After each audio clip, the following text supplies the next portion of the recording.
മക്കളെ എല്ലാവർക്കും നമസ്കാരം. എല്ലാവരും സുഖമായിട്ടൊക്കെ ഇരിക്കുന്നോ? ഇന്ന് ഞാനേ സ്കൂൾ വരെ ഒന്ന് പോവാം കേട്ടോ.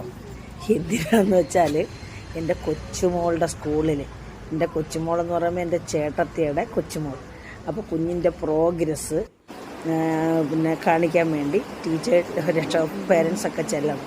അപ്പോൾ കുഞ്ഞ് പറഞ്ഞിന്ന് കൊച്ചമ്മൂമ്മ ചെന്നാൽ മതി. കൊച്ചമ്മൂമ്മ എന്ന് പറഞ്ഞാൽ ഞങ്ങളുടെ കുഞ്ഞിന് ജീവനാണ്.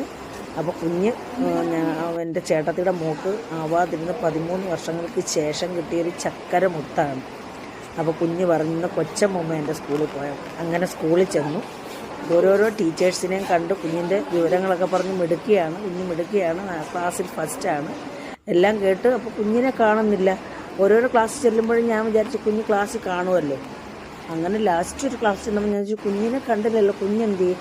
അപ്പോഴാണ് അറിയുന്നത് സ്കൂളിൽ മംസ്, അതായത് മുണ്ടുനീരെന്ന് പറഞ്ഞൊരു അസുഖം, അതൊരു പകർച്ചവ്യാധിയാണ്. അത് വന്നാൽ കുഞ്ഞുങ്ങൾക്ക് ഭാവിയിൽ വളരെ കോംപ്ലിക്കേഷൻ ഉണ്ടാക്കുന്ന അസുഖമാണ്. അപ്പോൾ ആ അസുഖം കാരണം സ്കൂള് എല്ലാം ക്ലാസ് എല്ലാം പിന്നെ നിർത്തി വച്ചിരിക്കുകയാണ്. കുട്ടികളെല്ലാവരും ക്വാറന്റൈനിലുമാണ്, കോണ്ടാക്റ്റുള്ള കുട്ടികൾ.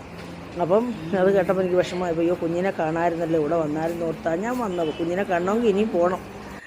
അപ്പോൾ കുഞ്ഞിൻ്റെ പ്രോഗ്രസ് ഒക്കെ കിട്ടി, കണ്ടില്ലേ? കുഞ്ഞിന് 100% മാർക്കാണ്. എല്ലാത്തിനും അത്രയ്ക്ക് മിടുക്കിയാണ് കേട്ടോ. കുഞ്ഞിനെ ഒന്ന് അഭിനന്ദിച്ചേക്കണം എല്ലാവരും കേട്ടോ.